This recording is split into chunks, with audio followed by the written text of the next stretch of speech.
And welcome in here to the Two Guys and Beer podcast studios, and Andy and Sean back in action. It's been a hot minute. It's been a minute. It's been a while. A couple months. But we're getting back into it, and what better time than with America's birthday, happening, and America. So we do have a guest with us today, so we'll get a little bit more into that. I'll let you introduce yourself generally, but we'll get to some more of your details once we get to the beer drinking part. All right, sure. So my name's Luke Merrill, interim mayor of the city of Isanti. I've lived in Isanti for 33 years. Pretty steady conservative. Just trying to keep taxes low and do what's best for the people. Perfect. There we go. I like low taxes. Yeah. I love low taxes, Everybody does. Conservative, Democrat, it doesn't matter. The lower the better. Yep. So the beer today, went theme, I guess, is kind of what we went with this. We went kind of the America, with July 4th. I think this is going to come out maybe a little bit after that, but that's kind of where we're going. We're going to, kind of cheers to America. So we have real American beer is what this is. So you can see it on the box there, and it's a Hulk Hogan beer. Hulk Hogan beer. Here we go. A Hulk Hogan beer. Yep. Yeah, it's his beer. Hell yeah, brother. He didn't create it, but he is the front man to it, and he is on. He's on the can. He's got it's his quote that's on the can, and so it's a Hulk Hogan beer. So it's. You know what we should have done? I should have told Luke sooner, and he could have just ripped off his shirt for that. Right there we go. There we go. Great. That would great. Depending on how this beer tastes, we might put him through the table later. Right. Perfect. The flying elbow to taxes. Yeah. That's what it is. That's, the leg drop, the Hogan leg drop. Exactly. Something like that. We'll make something happen. So, first and foremost, though, the best part of the podcast, I guess, in my opinion, let's crack open to this. That's the best part.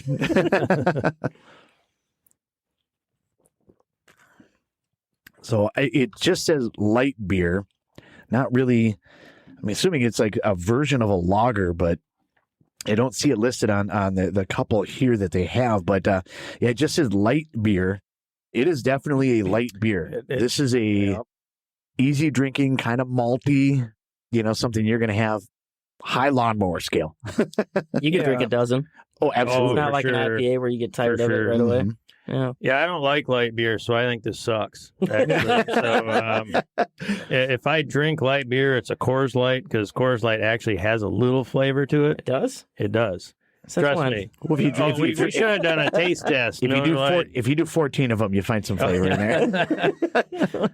Oh, fine. My first drink of this, I'm not too impressed with it, but it's a Hulk Hogan beer. What do you expect? Yeah, it's all right. It's a light beer. To me, it tastes kind of like a Busch Light or something. I can't stand Busch Light, but we sell more Busch Light in this part of Minnesota than probably the country right here. Probably true. Have to go hat free. We're trying to make it work with the hat, but they couldn't do it. So well, the attempt was there. There we go. We'll center it up front here. Not too much on the beer though. You got to highlight the beer. So perfect. Yeah, no, I like a good IPA. I'm a big fan of a good IPA there.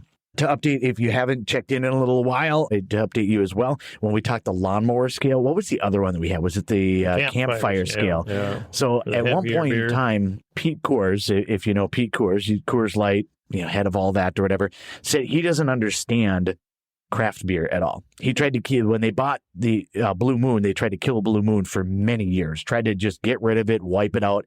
But they had a couple of sales guys, they're like, no, we got to keep it. People really like it. And he's like, I just don't understand it.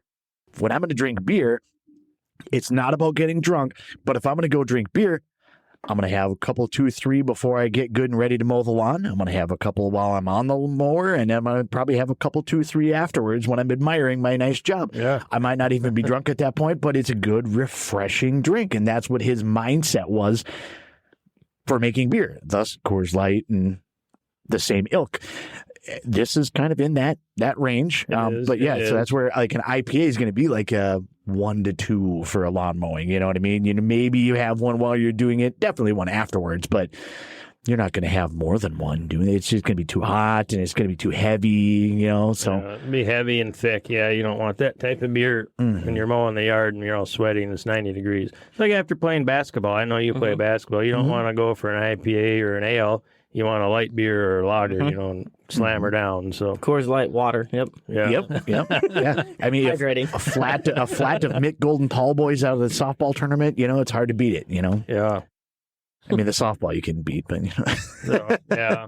So what do you think of the real American beer? I like it. I think it's all right? I think it's something you could drink a lot of. It's all right. Yeah. I'm a big IPA guy myself too, but after like 2 of those, high alcohol content, but still just they can be. Yeah. So you got to get a variety. IPAs I like a lot too, but my favorite beer of all time, it's a black ale. It comes from Michigan. It's called Widowmaker. Have you ever tried Widowmaker? Okay, I haven't. Oh my From god, Keweenaw Brewing. Yeah, I'm gonna get you some Widowmaker. Okay. I'm gonna bring you some. Yeah, I think we drank all that we had here. Probably. That doesn't so last good. very long. Oh my! It drinks like a light beer like this, but it has a dark flavor. Okay, and it tastes kind of like smoky, campfirey. Like it's something else. I'm just gonna bring you some Sunday. If you come up basketball or something, I'll bring you some. I'll try that. There was a Surly. I think it was Surly Blacker. It was like a combination with a couple of breweries. I had a bunch of that, like probably 6-7 years ago. That was pretty dark, but that one was good too. Sure. Yeah. Surly does a pretty good job. Absolutely. Yeah, a lot of their stuff is pretty damn good. I like Furious quite a bit. Yep. Yeah, you see that on the tap at the bar. It's like, well, that's what I'm getting. Yeah. Yep. One of those is going to get you at least feeling something. Yeah, well, absolutely. Yeah. And then you're good. Yeah. And you put the rest of your money back in your pocket. Yeah. Not into pull tabs? Well, I'm not encouraging gambling. Yeah. Not into pull tabs? No, I don't really do very much pull tabs unless I've had a couple too many IPAs, and then it's, then one of my buddies is like, well, okay. Do it, pussy. Yeah, me as well. Yeah. I can be talked into a lot of stuff, but that's fine. So let's see here. Great Central Brewing Company is kind of who does this. That's where it's from, or the Real American Spirit. It's got a whole quote from Hulk Hogan. America is at it's hard to read because it's a gray on silver type of deal here. America at its best when united. And if there's one thing we can all agree on, it's the simple pleasure of sharing a beer. That's why we started Real American Beer, to bring people together one beer at a time. Cheers to that, Hulk Hogan. Cheers. Absolutely. So along with that, if we're bringing people together, Luke, when you're in the parade, what if you hand out some beer to people? I actually saw that when I was in high school. That's got to be illegal. So it's probably bad now, but 25 years ago, it was okay to throw beer out to people if you were running. I don't remember who he was or what he was running for. I just remember he was handing out beer. Then it couldn't have worked that good then if you don't remember. He didn't. I didn't. I was too young, so I didn't get it. Like, he was very selective. Like, you can tell if either that or he selected a bunch of the beers and he doesn't remember the conversation. I don't remember if it was Isanti mayor or councilman. I don't know what it was, but he was just like, "Oh, I'm running for office in the Isanti parade." Yeah, just handing out cans of beer.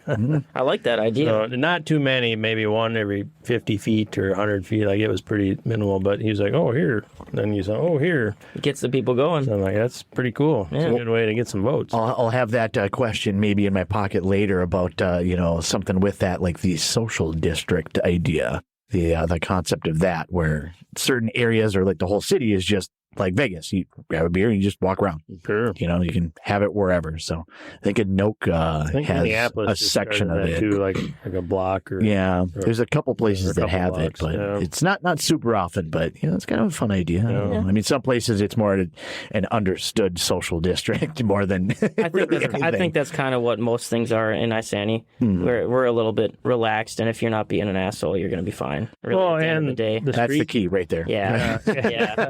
You have the rules for the people that need the rules enforced on them. Otherwise, so be it. Yeah. Well, on the street dances, those go on 5-6 times a summer. You can drink up and down Main Street outside there. There's a couple breweries there. Was it last year, 2 years ago? I went to one of them. There was a couple breweries there at the stand, and we were giving selling beer and stuff. Thunder Brothers, the Lions Club. I don't know if there's been any others, but there's a lot of breweries around here. I like 320 Brewing. I haven't been up there in a few years, but there's a lot of good breweries around. Yeah, there is. Thunder Brothers that we had on the podcast, a handful of episodes ago. Lee Akram, I think is his name, from 320. Yep. We've been in contact with them. We've actually had to cancel, I think, 2 or 3 different times. Once it was a snowstorm, and then the rescheduled date. Oh, probably shouldn't reschedule for Super Bowl Sunday. Yeah. So we've we've had that plan or whatever, and he's still in. We're still gonna. It's still coming. It's up and coming. 320 is going to be on the air at some point in time. But yeah, I love me some good craft beer. Yeah. Everywhere that I can get it, pretty much. Shout out to Thunder Bros, Isanti business. Yeah, and they own the Rendezvous Coffee in the Isanti coffee too. shop. Yep. Very invested in our community. Absolutely, So that's a great company. And that Rendezvous has been there ever since I can remember. That's the oldest house in Isanti, fun fact. And, is it? And ours is the second oldest house in Isanti. They're the one you just bought? Nope, my parents' house, okay. which I have a contract for deed on. Sure. And, Nice. Yeah. So, it's the second oldest house, and Rendezvous is the oldest. And I think it's like 1840 or something. Oh, really? It's been there a long time. Yeah. All that area was actually owned by the railroad. And then it became Isanti Village when they bought land from the railroad, or however that worked. I was reading up on it the other day, and it's kind of interesting. But cool. Yeah, that house is still there. So yeah, I like it's all these little towns dotted every 5-6 miles, right along a railroad. Like even Graston here, Sure. Bram. Graston was bigger than Bram for a long time. Sure. But people move there, stuff like that. Henriette, it's all along that railroad track, just little towns everywhere, which is kind of fun. You go up north, or you take the back way, and you could, what do they call it, the Champagne Roadway or something like that, or whatever. Just have drink here and there everywhere. Sure. So many little communities everywhere. I'd like to see the railroad utilized a little more. So we actually have in Isanti, we have an opportunity for railway spurs for businesses. And I think that's something that's very interesting and intriguing, because we're one of the only cities in Minnesota that has an unused railway spur opportunity. So, and we have a lot of acreage that the city owns in that area. So we're looking to actually find a big industrial business that needs a railway spur, like a lumber yard, steel yard, a big plant like a 3M manufacturing, anything like that, because you can utilize that railway spur and then create a bunch of jobs in the community, a bunch of tax base, all that stuff. Sure. And inland right now, it's just farmland. So that's something that we've been looking into. The railroad it could be used for so many things, and I think it's underutilized because we're so used to trucking everything. Mm-hmm. What does the railroad think about it? And are they? They're all in favor of it. Yep. Sure. Yep. So they've authorized us to do 4 spurs, up to 4 spurs. Obviously, it's going to depend on a developer to come in for that. The city's not going to front the millions of dollars. Business, yeah. Right. So I got about $30. Does that help? right. Right. Or if you like, share, and subscribe, maybe I'll get $32. Sure. Yeah. Yeah. So that's something I think it would be really good towards Isanti. If we could bring in some more jobs, and it's known as a bedroom community. Like people sleep there and then go to work somewhere else. But it'd be great if we could, grow it to something on its own, like not with a bunch of taxpayer dollars or anything like that, but just have natural growth and provide opportunities for people to work. Sure. Yeah. And just for the listeners and viewers out there that don't know what a spur is, what is a railway spur? So it's basically just a hook off of the main railway. It's a couple 100 feet long, and there are a lot of companies that use them. They generally send up like a 3 or 4 car train. It's a short train, and then the train just directs off onto the railway spur into the business. They unload, offload, whatever they got to do, and then it just goes back. So it's nice. Yeah, it's pretty cool. I think it'd be a great opportunity. Is that something? And this is, I'm bringing local infrastructure, not infrastructure, but just ideas here and here. Is that something that maybe even Evercat would, an expansion on that? Or if they kind of, just because, fuels are fuels and, wherever it is. And I know that they do a fair amount of business, but they're right on it. They're out of business now. To be able to, oh, really? They just went out about 4 or 5 months ago. Oh, I didn't know that. I feel like I drove by it just recently. Yeah, me too, yeah. Yep, wow. the state legislation on the Green New Deal totally killed their business. So them and pretty much every other biodiesel plant in Minnesota and Wisconsin just quit. Really? Yeah, there's a lot of poor legislation. You see that in tons of aspects of business and governance right now. Just piss poor legislation from the state, killing things. And I think it was a great thing. It's biodiesel.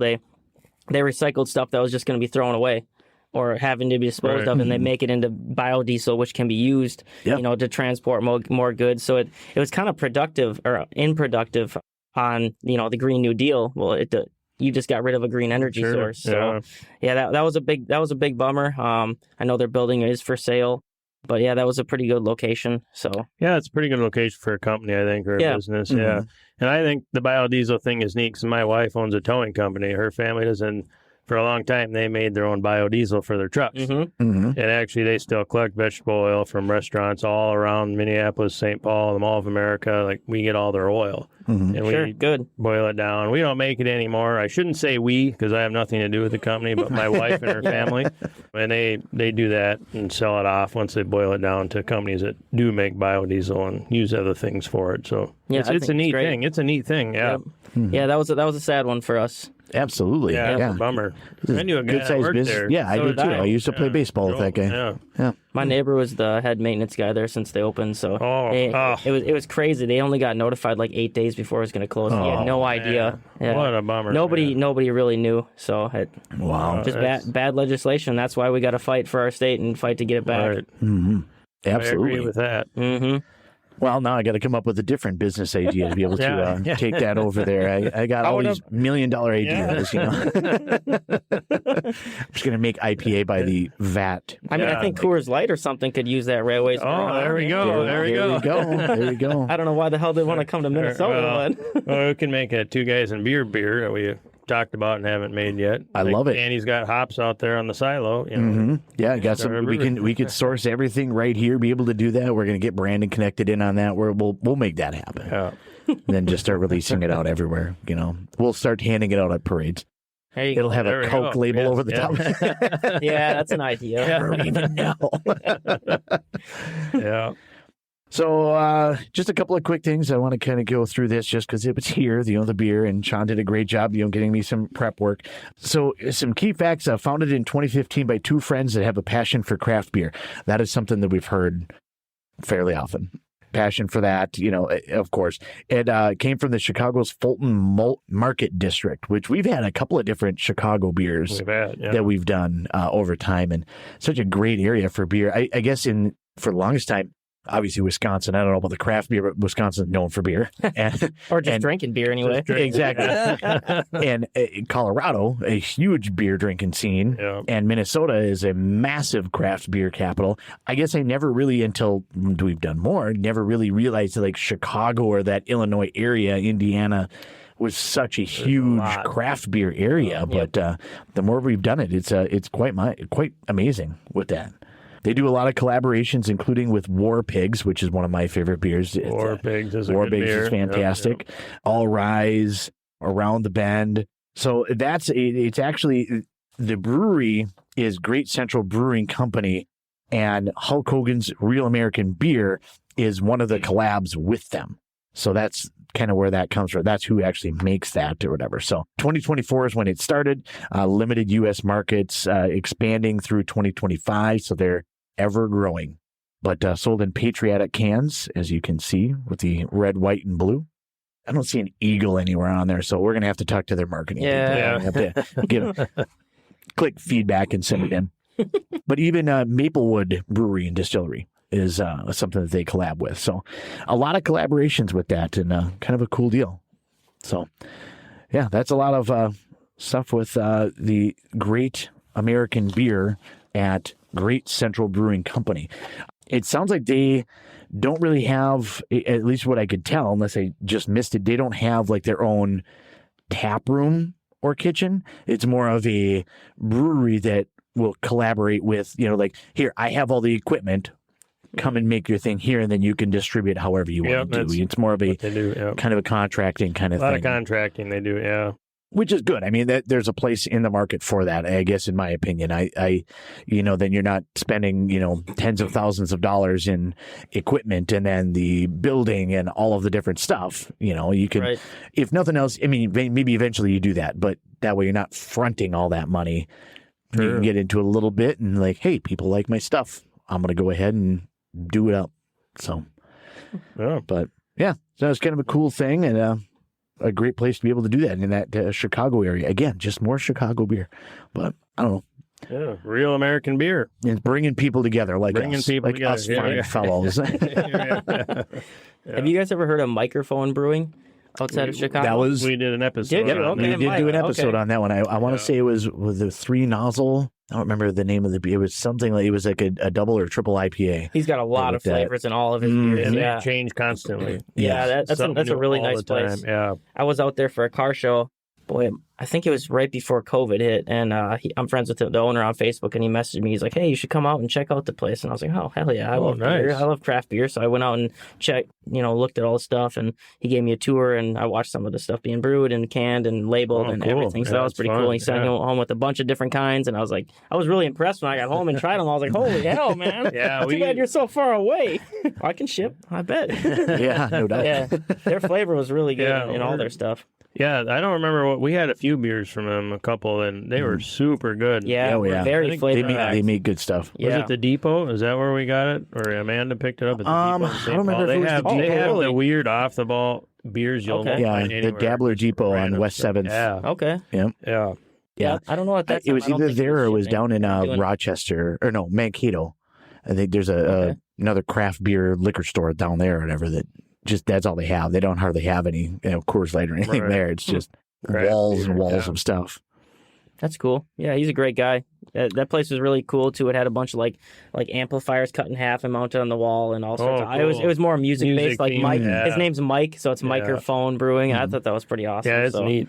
Yeah, that's awesome. He had some nice drinkware and stuff that I got from him, and his apparel was pretty cool. He's a hot rod guy, so there you go. Yeah, perfect. Him and I are like two peas in a pod, man. So.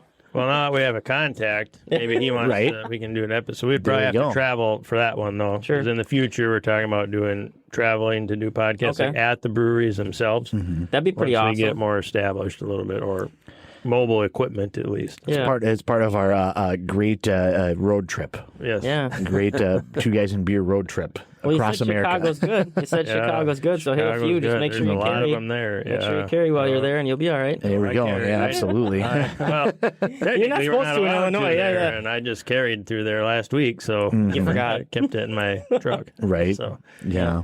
I don't want to go downtown Chicago at all. Nope. Just going there to the ball game that we went years ago. How long ago was that? That was 2010? I don't remember. It must have been 2010. Everything feels like it's yesterday to me. It could have been 20 years ago. Oh, we did that the other day. Yeah. No, that was 20 years ago. Yeah, it was 2010 because it was when I actually lived in Isanti. We were watching the Twins on a Friday night. They were taking on the White Sox. I'm like, God, that would have been a fun series to be able to go to. And as this game started to go into the late innings and it's tied and we're getting to extra innings, we're like, so what are you doing this weekend? Should we just go? And so Sean left. I think the game went to 13, 14 innings or something like that. Or I think Sean left my house at midnight or 1 a.m. 6 in the morning. He's beer. Bam, bam, bam, bam, bam. You ready to go?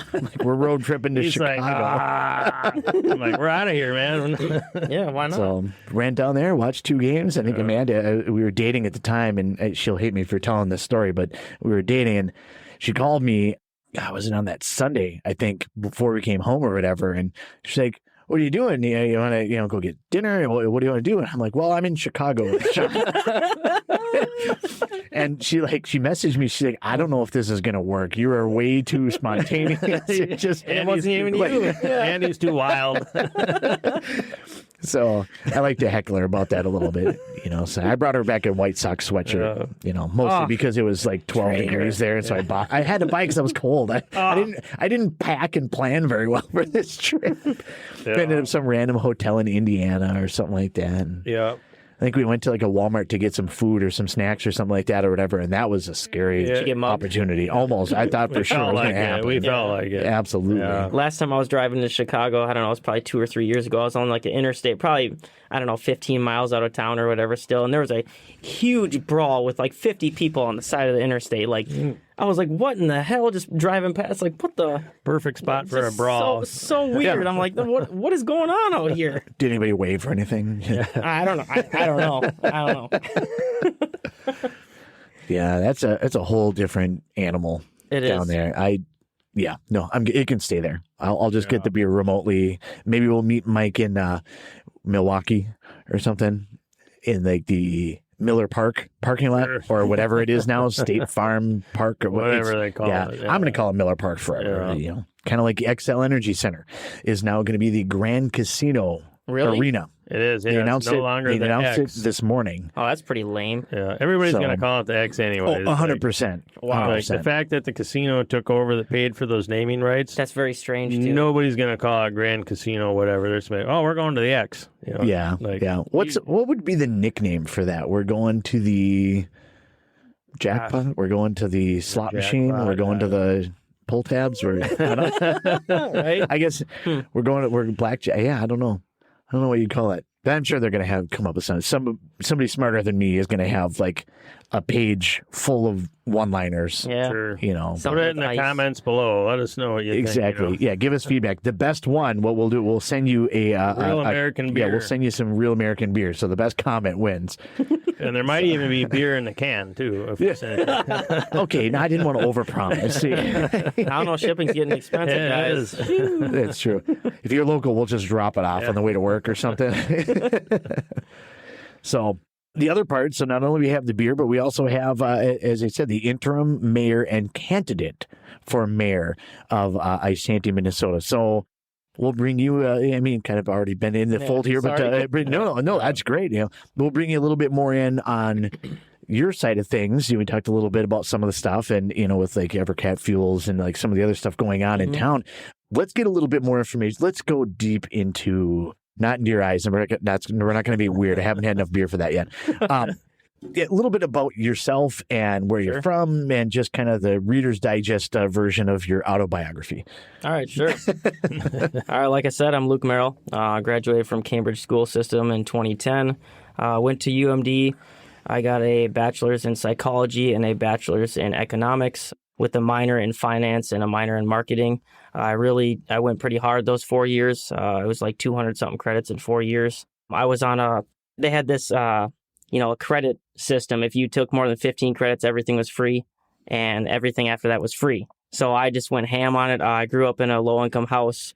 My parents used to be meth heads and I had a little bit of a rough upbringing, never had any money. So I've always kind of been able to get by with not much. So that was what I did in college. I worked hard and worked my ass off. I was the president of the economics club.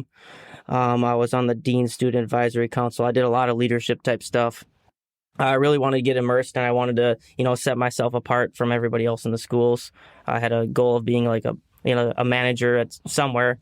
There were a lot of good opportunities. And when I graduated, I was one of the top prospects of the business school. I got 3 job offers, but my dad was really sick at home.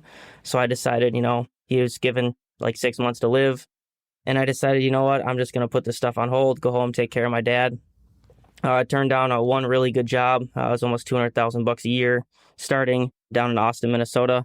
I turned that down to just stay with my dad. Family comes first. Money you can always make later. Sure. So, yep. Family's number one. Yep. And here we are, 10 years later, he's still kicking somehow. He had a lung transplant since that time. He's a W amputee now. He lost his legs. He has no kidney function. He's a very sick man, but he still wants to fight. And he's a warrior. So it's someone to look up to. And, I've been taking care of my family since then. During that time, I started a hot rod business, Tin Man 2 Customs. I did a lot of custom fab. I was one of the top builders in the country in 2017 through 2020.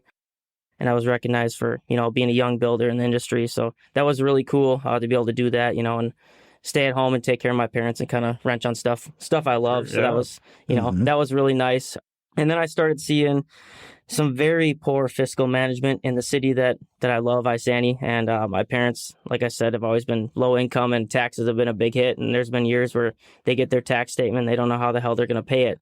And, in it's probably 2016, I started noticing a bunch of semi-corrupt things seemingly going on in Isanti. And they gave like $1.2 million of money to a hotel project, a subsidy, basically, directly out of taxpayers' pockets to bring in a Best Western, which, to me, I believe in the free market, and the free market always wins. If there's a demand for this, the free market, the businesses will come in and their business. They don't need the city to subsidize. I was at every meeting pointing out there was a lot of things that were fraudulent and not right about it. So I was at every meeting pointing that out. It went on deaf ears.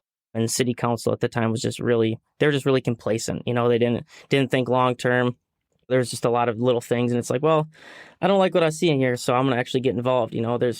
There's some people that sit online and bitch and moan and complain, but then they don't do anything about it. And, You gotta Sure. put your foot in the door. It's easy to be a try. keyboard warrior. It's That's for so sure. easy. Sure It's is. very easy Yep. to do that. Yep. So, I got involved. I got on the Economic Development Authority for the city. And then I got on city council in 2022. And then, technically 2023, I started. And then our great mayor, Jimmy Gordon, got elected to the state house. So the guys I guess we needed to find somebody to fill that mayor seat so we could have a special election. And they all voted for me other than one guy. So I ended up in that seat. I kind of fell on the sword because I want to make sure that our city goes in the right direction. There was another previous mayor that wanted that seat back, and during his previous 4 years, taxes went up 44%, and that's not acceptable to be increasing taxes an average of 11% per year. Yeah. So I got on there. I'm the interim mayor right now. The last 2 years, we cut taxes almost 18%, and I'm hoping for another, hopefully, double-digit cut this year. Sure. So yeah, it's that. My biggest thing is, try and keep taxes low. People should decide what they want to do with their money. The government shouldn't be deciding what they want to do with their money unless it's for essential infrastructure. Sure. So Absolutely. yeah. So outside of that nefarious spending of money that you just talked about, did you ever have any interest in politics prior to that? Did you just not care, or just like whatever? I'm too busy working on hot rods and going to college and taking care of my family. Then No. you just like, what is this all about? And then did that just kind of suck you into it then? Yep. Yeah. So in college, I didn't even know what I was. We would talk about like politics, and it's like I don't even know what I am. And Sure. one of my roommates was like, "You're definitely libertarian because you're like anti-government spending." I was like, "Okay, I'll take that. I'll take that role." But I really didn't. I didn't know what Republican was. I didn't know what Democrat was. I really didn't care at college. I was one of them guys. I just want to learn everything I can about things I care about, and kind of be specialized in what I know. And then just coming home and just seeing that impact on families and my parents, especially on taxes, that that's big time, and it affects every single person. Sure does. And to me, it's like, well, if I can make an impact here and help every single family in the community, that's big, And then I'm still taking care of my dad. I mean, what else are you going to do in Isanti? That's kind of how I saw it. And it was just, I guess I just got motivated to do it. And whenever I find something that I'm interested in, I go 110% and I don't give up. Sure. Yeah. That's a way to be able to do, stuff. I mean, agree, disagree with this, that, or the other thing or whatever, but to get involved at all, like that's, like you said, it's easy to be a keyboard warrior. It's easy to just sit back and complain about it over a beer or two. But, at the same time, like digging in, doing the thing, doing the work, having an opinion, working with people on it. You know what I mean? It's not, sometimes it's being the leader, sometimes it's working with people, sometimes it's a combination of it, but it's doing something. Right. Something's better than nothing. Yep. And I how think many that's people for don't anything. get involved? Mhm. Like it's mind numbing. I don't complain about politics much anymore, but I've been neck deep into it forever, a long time. And I have my opinions and preferences and who I vote for and whatnot. And I think 99% of all senators and congressmen on the state level, federal level, they all suck anyways, It's like, those are the people you don't want to run. Like the people that you really want to run, regardless of party, that actually are principled and honest. They don't want anything to do with it. They want nothing to do with running the office. So I can't blame them. the people you get running for office are in it for themselves and kickbacks and special interest money and, well, I suppose you could say APAC money or whatever you want to say.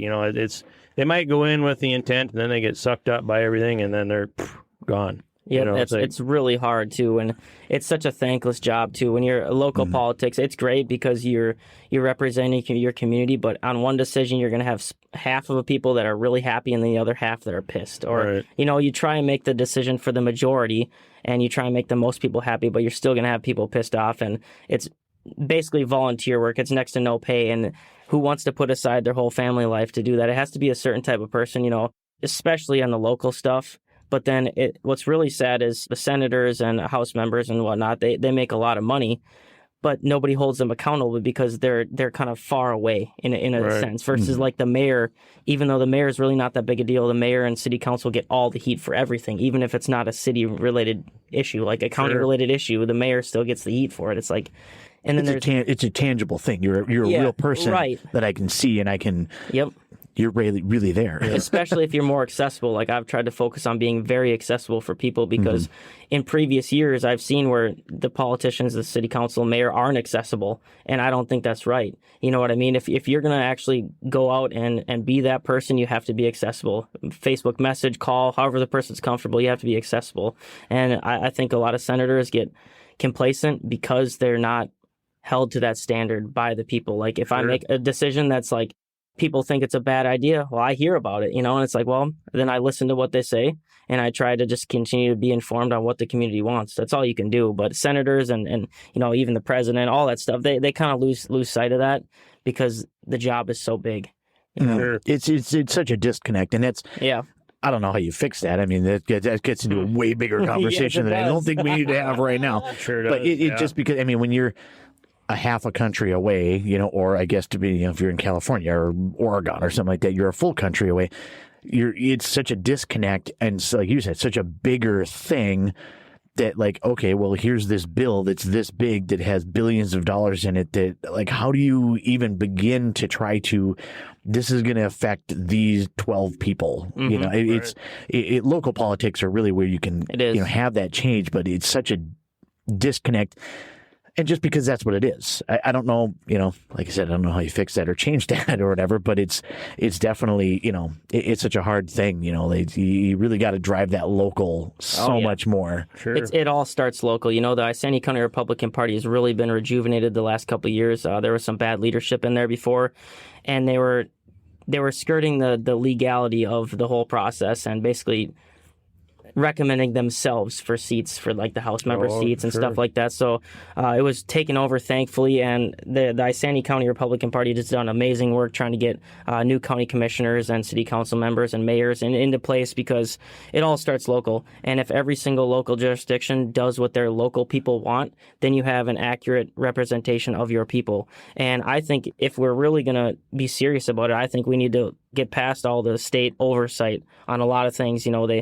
They like to preempt a lot of things and make rules that don't work for everybody, especially our shitty state leadership down there. They make rules for the Metro 7.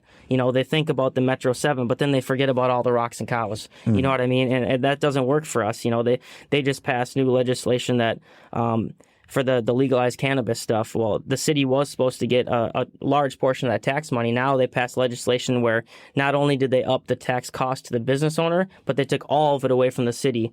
So now the state gets 15% tax all down to the state. And chances are we're not going to see a dime of it because the way they allocate their money down there just doesn't work with rural Minnesota. And that needs to stop. Government preemption, federally, statewide, everything needs to stop. And I think if we just make it on every little municipality, county to do their own thing, I think the world would be a better place. So get rid of the senators. There's no accountability for them. Right. But how do you do that? Right. There's got to be a way. Yeah, who knows? Yeah. Omnibus bills got to go. That's another thing. Those omnibus bills are total bullshit. They need to be one item, one bill. Yep. That's the simple way. It sounds infeasible, but maybe they need to work a whole year instead of 3 months. Right. So be it. Well, you can do 30 bills in a day. Here's one bill. Vote on this. Next. Put the next one in front. Right. They can do it. They just don't want to. Yep.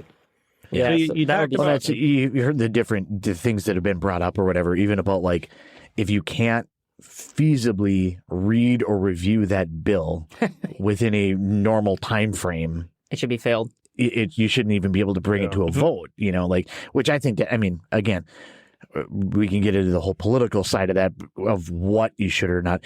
Like that, I think that if you can't read a bill, how can you vote on it? Like, how can you have an informed opinion about that? Like, I'm not saying we need to give everything 6 weeks where you can go back to in theory, you should be in tune with your own jurisdiction or, voting members, your people in your area to have an idea when that, you don't need to do like a poll of everybody every single time you have something, but you should at least be able to get past the cover sheet. Yeah. And that's why it's important that people get out and vote. There's a large percentage of people that don't vote and their vote's not heard. If you have, say, 50% of the population that doesn't vote, what's that other 50% thinking? And people need to get out and vote, and then their vote does matter. It's after 2020 and, other issues with elections, it's hard to say that and hard for people to believe it. But at the end of the day, if you don't get out and vote, what are you doing? Right, and you need to get out and vote in your local elections, not just for president. Right. Yeah. Like realistically, if everything was followed the way it should on every level of government, it doesn't really matter who the president is because they really don't have power. They have power over foreign policy. That's directly what they're supposed to affect. Yeah. So, which is kind of crazy, So if you vote the right members in the House and Congress, you wouldn't have it really wouldn't make a difference, because they can stop anything the president does. But what I was trying to get at anyways, I was getting off the rampant here, is local elections matter the most. Big like time. the grassroots, your city council, your mayor, your school board, and stuff like that. It needs to start in your hometown first before expanding elsewhere, Yep, county commissioners, that's another big one that people don't realize. That's a huge one. So every district, one. every district in the state has a county commissioner, and that county commissioner is almost like your mayor of your county district. And if you have an issue in your county district, you need to go to the county commissioner because they're the bosses of the city officials. In a sense. So, that's one big thing that I think people need to know more of is reach out to your county commissioner. They kind of pull the strings for your whole district, and that's big time too. So Sure. And I think the Isanti County Commissioners, it's a really great group now. We've worked really hard, and the Republican Party has worked really hard to get good people in there that are fiscally conservative and think about the people and think like the people, Set like 72% of Isanti County is Republican. You hate to throw a label on it, but at the end of the day, if you have Republicans in there representing the 72%, that's the best you're going to get. So you want to make everybody happy, but at the end of the day, if you have the core values that match your community, that's what matters. Constituents, that was the word that I was struggling to be able to find there. Apparently I didn't have enough real American beer on that one. That's what was going on there. So we've kind of gotten big grand picture with a lot of stuff or whatever. Let's draw back into local. So you're the interim now. Yep. So I'm guessing it's probably similar to what the actual role would be, but is there any differences right now with that, or is it basically all of the things? So the interim mayor is everything's still the same as regular mayor. You still sign the checks. You still run the meetings. The mayor really doesn't have much more power than that. You can decide when to lower and raise the flags for like half staff. Otherwise, the mayor is just 20% of the vote. I sign the checks. I can call a special meeting on my own if I want to without the rest of council majority agreeing to it.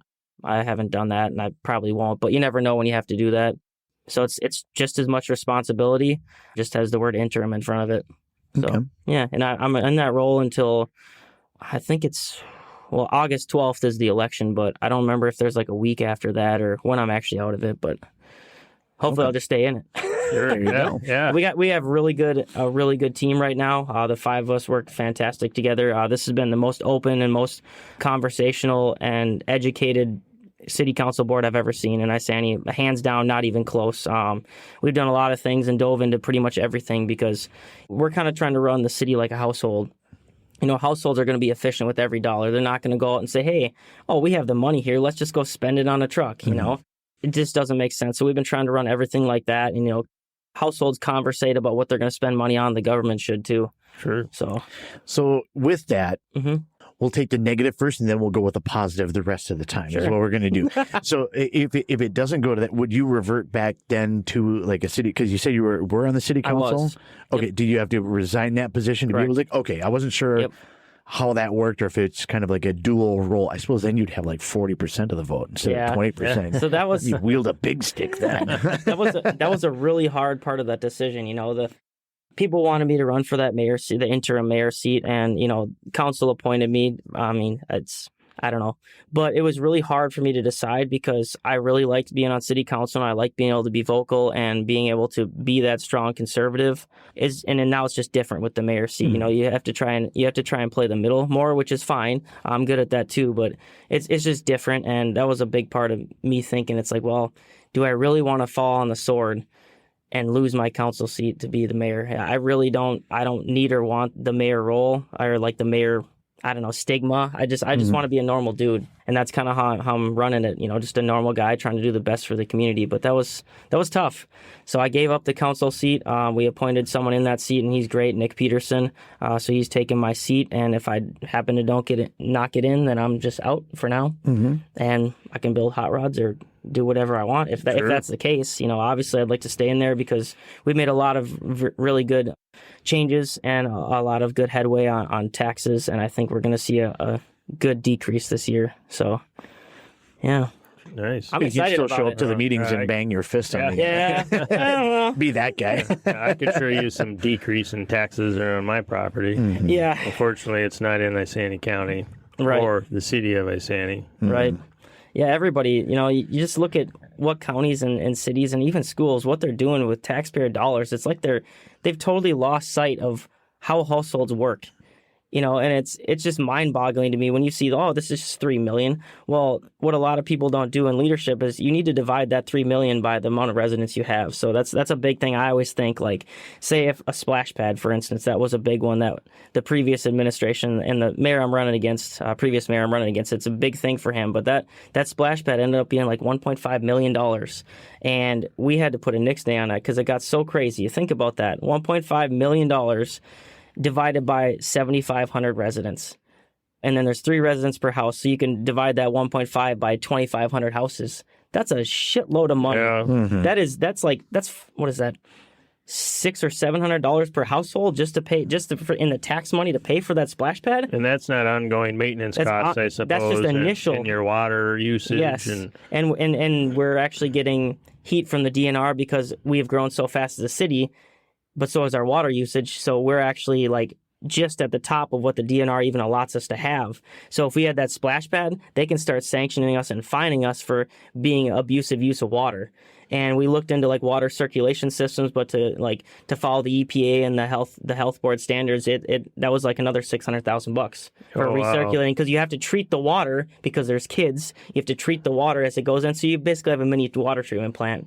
So it just got out of hand. It's like, that's not feasible at all, and you have to think, would the average household think this is worth $600 or $700 per household? Sure, maybe 10, 20% might, but what about the other 80% that's like, we don't have any kids, we're not going to use that, that's silly. Right. And that's where I think government loses sight of things, and they get these pet projects in their mind, like, that would be really cool, I want to have my name on that, but then people are paying for it forever. And then another thing is like the maintenance of that. So if you add an amenity, say a basketball court, and say it's $50,000, well, that's good for 20 years. And then another 20 years, you're going to have to spend that money again, because if you take that away from people will be pissed. Yeah, right. So you have that expectation. It's like it's a multiplicative effect, and we just need to bring it back and hold it and provide the essentials, provide great parks, all that stuff. But there's frivolous things that could be done without, and I think households agree with that. Yeah, I think they do too, mostly, and I do a lot too. And I always wonder, comes back to these people that want those things. Sure, they're nice amenities to have, but if you can't put it in your own house with your own money, right, why are you expecting everybody else to pay for it? Why should somebody like me, let's say, pay for a splash pad? I will never use it.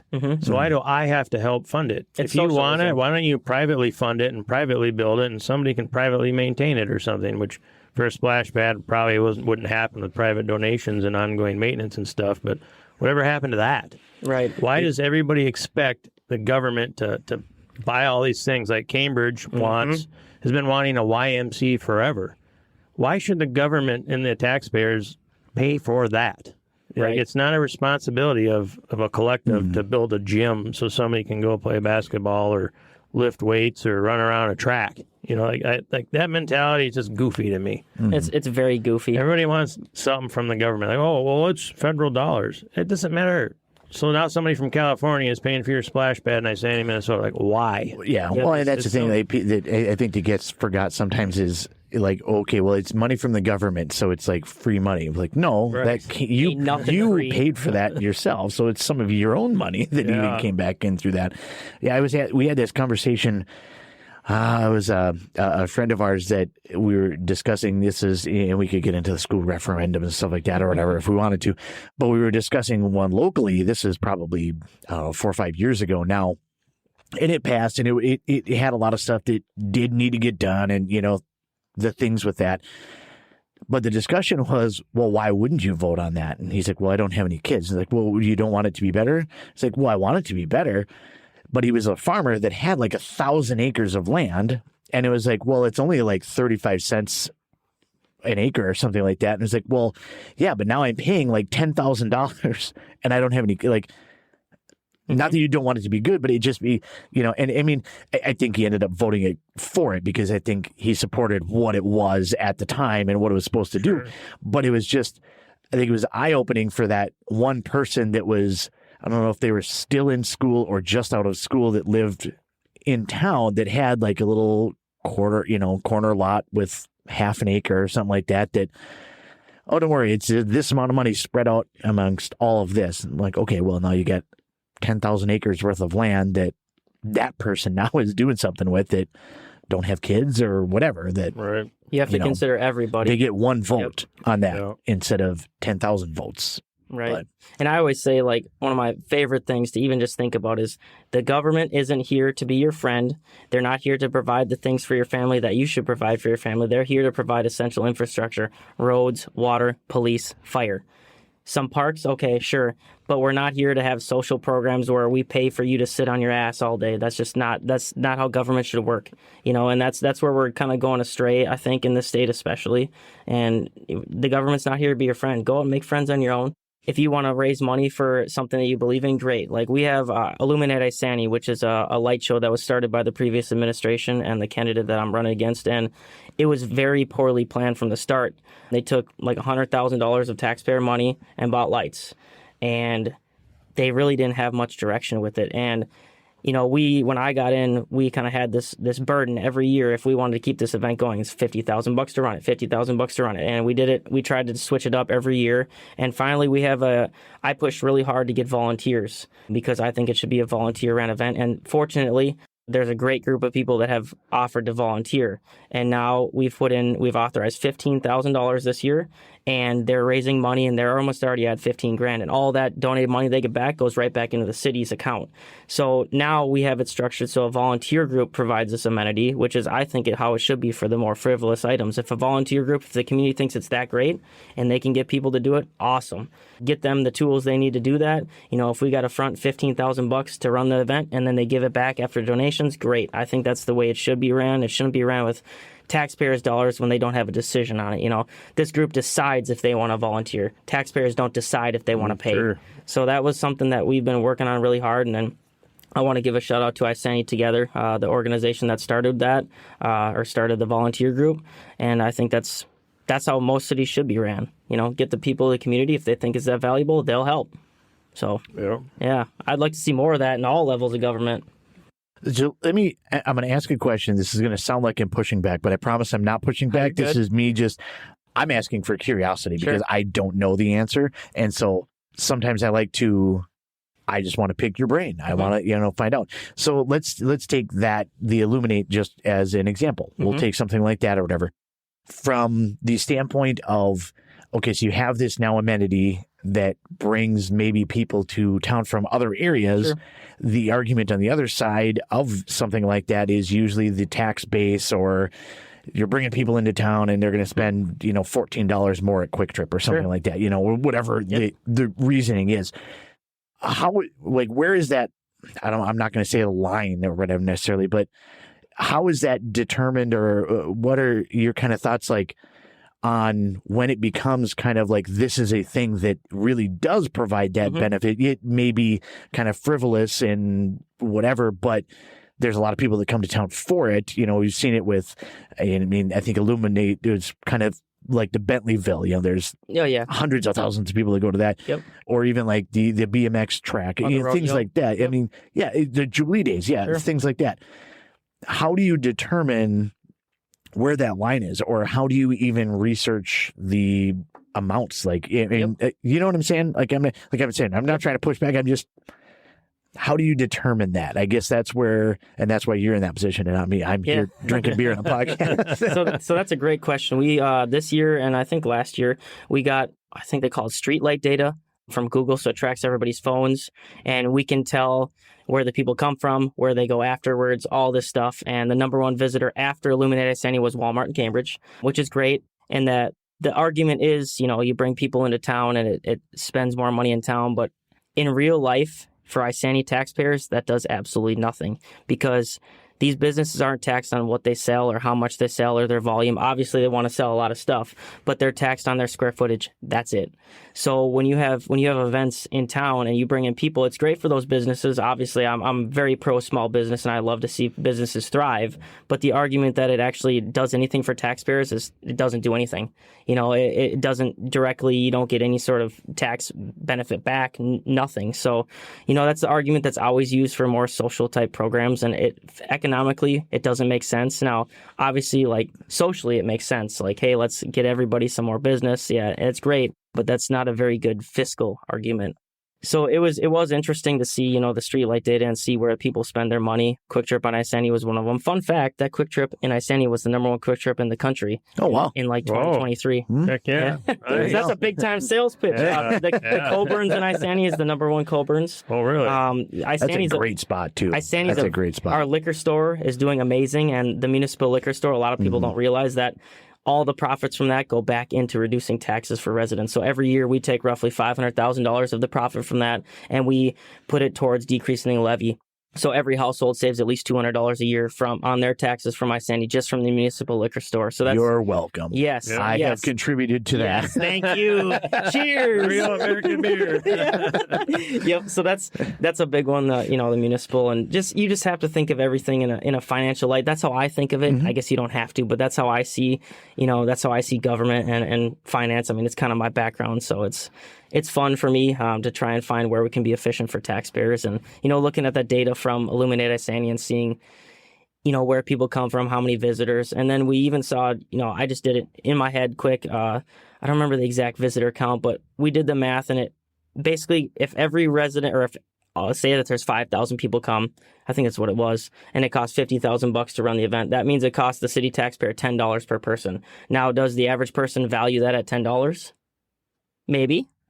I mean, probably the people that attended, but what about everybody that didn't? Yeah. Sure. So that's where it comes down to for me. Like, you just always think of per capita or per house, and does it make sense in that light? So. Sure. Now, what about, I don't know if you have access to this kind of data, what about how many residents of Isanti attend, specifically Isanti? What if the 80% of the populace of Isanti attended the event? Then would it make a little more sense? Yes. Or is it only 10% of the residents of Isanti? Sure. That makes total sense. We looked at that. I think it was around 50%, if I remember correct. Okay. There was 15%. That seems decent. Yeah, I mean, it was fair. Yeah. So I don't, I personally love the light show. I think it's awesome. I love driving around. You see it, and I love it. I'm all for it. And if I wasn't a fiscal conservative and caring about taxpayers, I'd say, yeah, we should do this every year. I love it. I love it myself. Yeah, if it's somebody else's money. But I don't think like that. So that's right. Yeah, and that's how government shouldn't think, because then you get in a hole that you're never going to get out of. Like Cambridge, I don't know what the hell they're doing up there, but they're going to have some serious problems in the next 5 to 10 years. They're subsidizing developers, and they're blowing money left and right, and their taxpayers are starting to feel it, and they're really going to start to feel it in the next 5 years. And we're actually going the opposite way. So, I mean, and it makes Isanti more competitive. We have businesses moving from Cambridge to Isanti because the taxes are lower. We have a lot of businesses moving from the metro to Isanti because the taxes are lower, crime is lower, the people are better. So you just make yourself more competitive when you have a good group of leadership. And then when you're more competitive, you're going to get housing developers that want to come in and develop. And then you have economies of scale because you're building more people to pay the taxes, and you do it organically. You don't push it, because organically it always works. The market works. Yeah.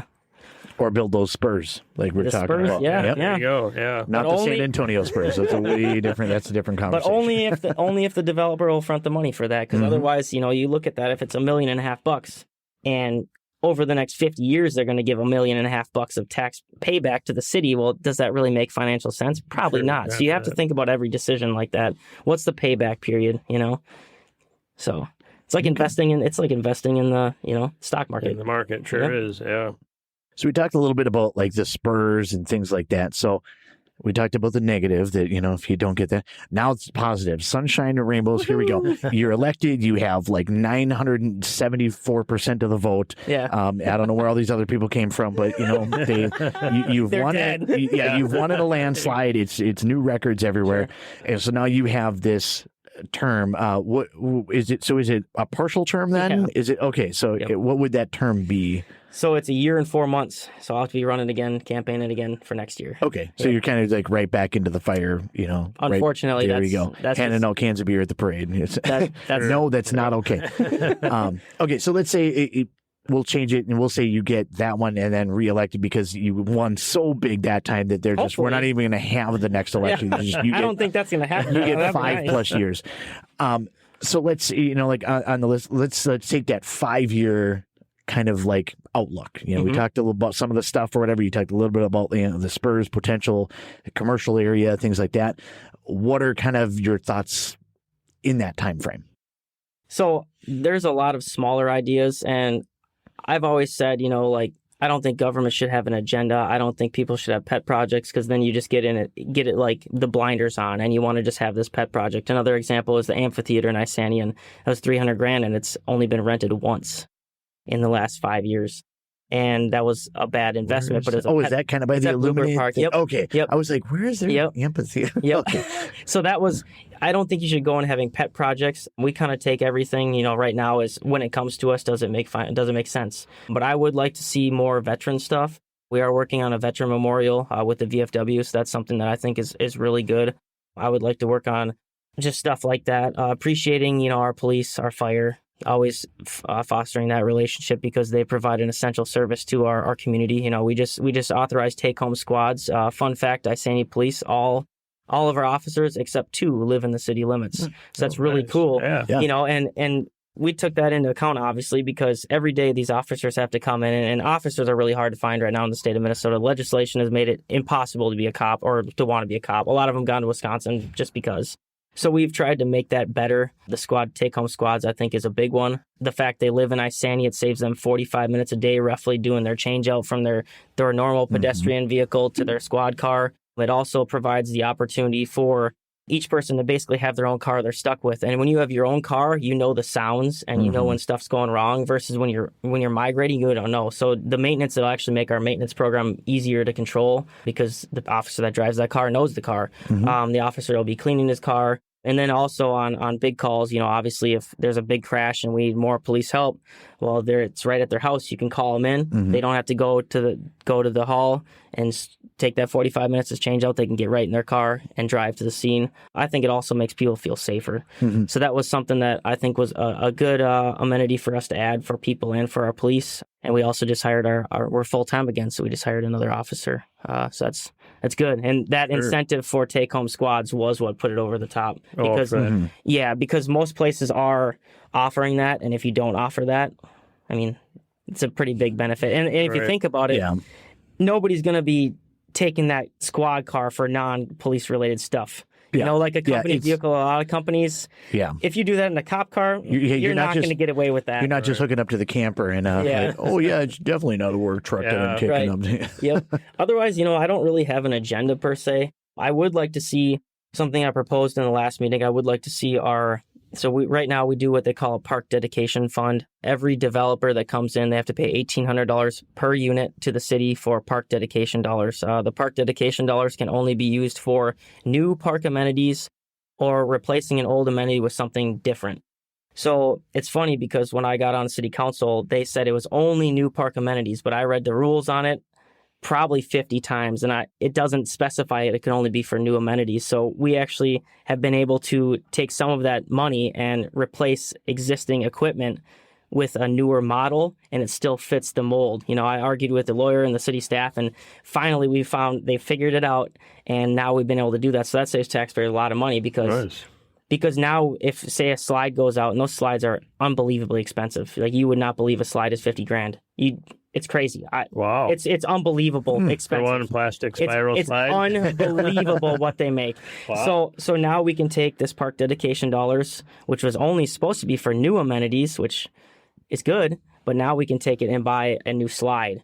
But I want to go a step further, and I'm seeing all these amenities that we're buying, all these things. We just put in a very expensive play park for ADA accessibility, which is great. The price tag was huge though, and you just worry about the long-term maintenance of that, right? So I would like to get rid of the park dedication funds or park dedication dollars that the developers pay and do like a park maintenance instead. Because right now we are twice the acreage per capita for city parks that almost every city in the state is. So we have twice the parks per capita that almost every city in the state does. And if we have these dollars to just buy new parks or just add new amenities, it's just going to snowball. Every year, we're going to have more and more maintenance, more and more upkeep on everything. So if you spend, $500,000 now, it's going to cost you $1 million over the next 20 years, at least. So I would like to, instead of buying new amenities or new, playground equipment, I would like to put money aside just for maintenance, because the maintenance is what the taxpayers are hit with. So the average taxpayer pays, I did the rough math, it's like $300 per year in park maintenance. Okay. And that's a big amount when you're only paying, $1,500 towards the city or whatever it is on average. That's a fairly substantial margin. So if we can have developers who are already paying in some money, instead of paying into that account, they pay into a park maintenance account.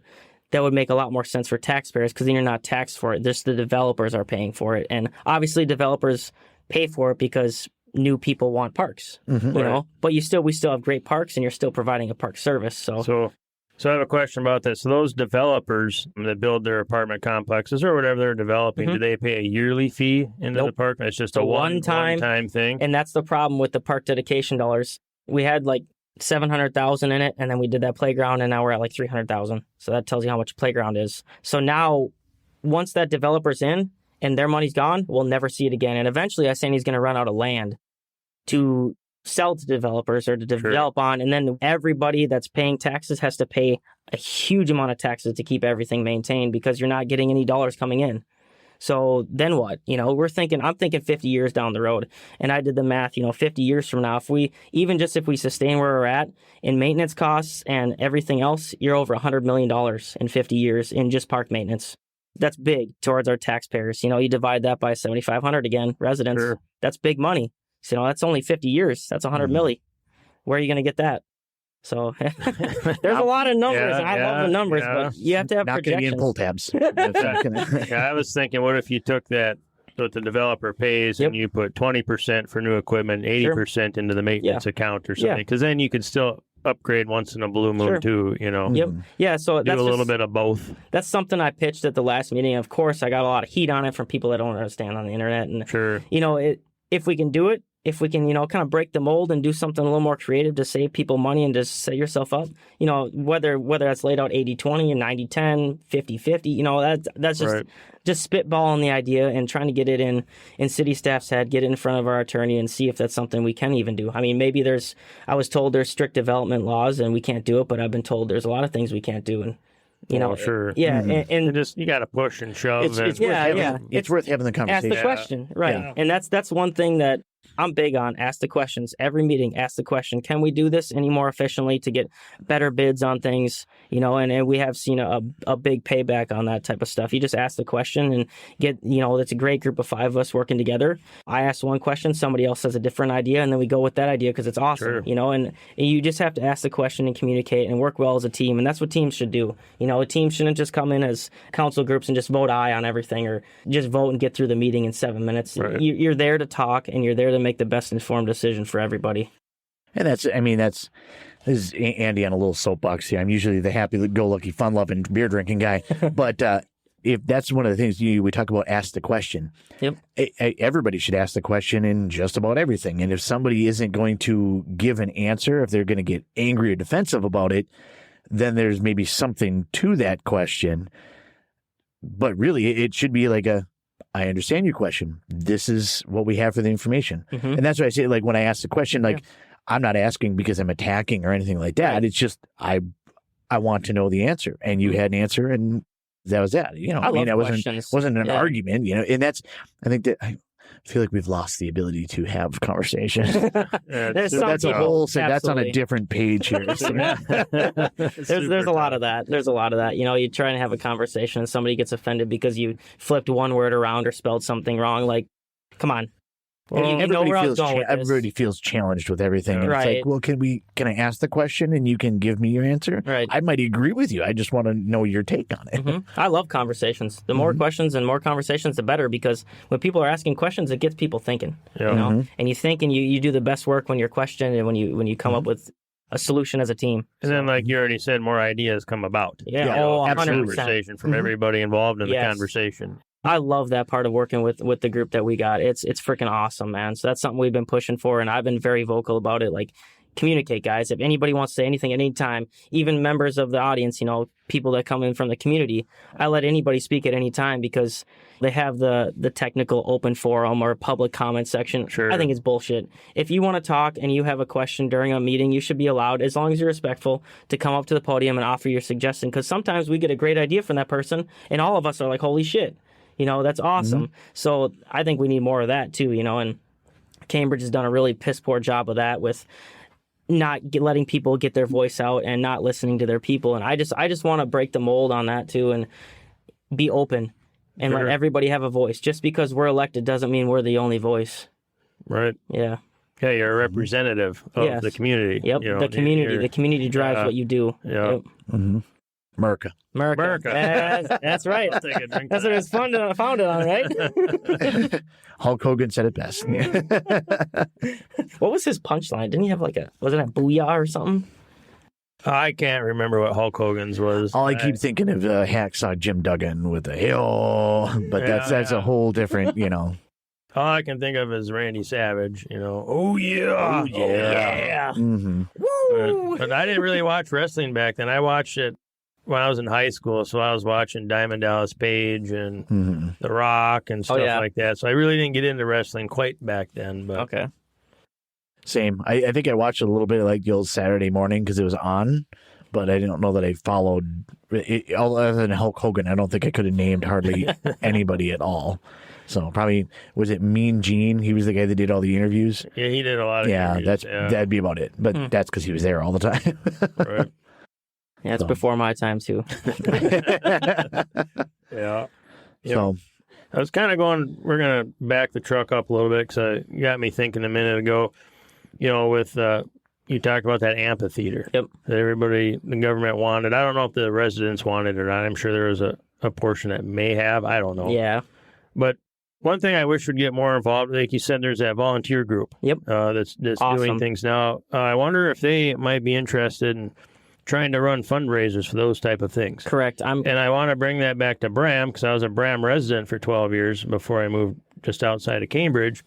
And just the Tucson-Tac alone raised $1.2 million. It took them like 12, 13 years, but they built a whole city center, the whole community center. There where weddings are. Louis comedians have been there, like Louis Anderson. Oh, that's how they prayed for the Bram Event Center? Yeah, it was completely fundraised. I was always wondering about that. And most of the money came out of the little thrift store Tucson-Tac. Where That's awesome. It was all community raised. It took them 12 years, but hey, not a single penny of, to my knowledge, no taxpayer money went to it. It was all funded by that fundraiser because they had, you know, the thermometer and it was slowly going up, you know, from donations. Yep. Like it'd be nice if people, like the community members that want everybody to have everything, They have to start donating that way, or put a little group together to, hey, we're going to fundraise every business. Well, can we put a bucket there? All this money is going to build an amphitheater in the park. Yep. You know, then the taxpayers aren't paying for it every year, and the ones that don't want it aren't paying for it. Correct. And like I said earlier, if you want it, go get it.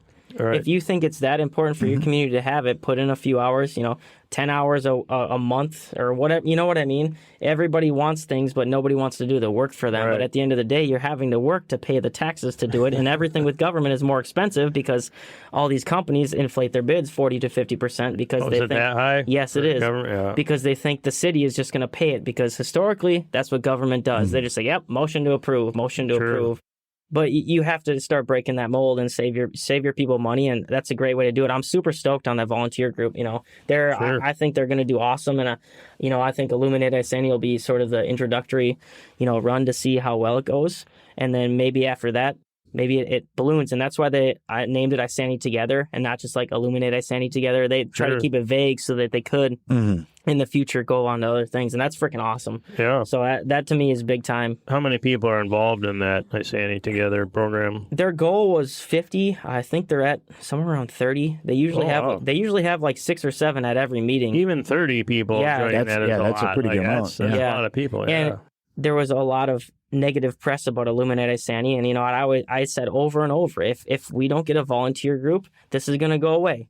This is going to go away. And I took a lot of heat for it, and people were just motherfucking me to everybody. But at the end of the day, it got people thinking, hey, maybe we should start a volunteer group, and that's what leaders do. They get the people initiated to do something, and now we have something great for our community. Sure. So, and it makes sense, because if you just have it as like, oh, here's a project, the people aren't invested in it. You know what I mean? It's just like, we're going to put up the lights and like, okay, here we go. Come on, let's go. But if you get somebody, volunteer group, something like that, like people that are invested in the success of the thing, they're going to be doing a lot more just to make it go. You can tell somebody that's invested and cares and is passionate about something, as opposed to somebody that is there because it's their job. Yep. So definitely, yeah. I'm super stoked on that project. I love Illuminate Isanti, and just the money alone just gonna be it's not sustainable. So would you consider that movement together, Isanti, kind of like your biggest accomplishment, you think, in city council or as interim mayor, or do you have like any type of big accomplishments you think you've really worked hard on for the people of Isanti community? Aside from the beard, that's probably Oh, thanks. No, so my biggest goal is always, and it always will be taxes and getting more efficient bids on projects. We've reformatted a lot of things, especially in the last year or so, because I was seeing these bids come in and I was talking to the contractors. I was very thorough on what can we do to make this bid process easier for you guys, because there were bids where, you have a $100,000 project and they have to pay an attorney $5,000 to even put in a bid because they don't want to, short string themselves on something that's in the contract and miss it. Sure. So these contractors were having to pay out all this money, but nobody wanted to pay out $5,000 to put in a bid for it. You know what I mean? So we've worked really hard to make that process more efficient. We've worked really hard to restructure our construction projects, road projects, which are our biggest expense other than staff.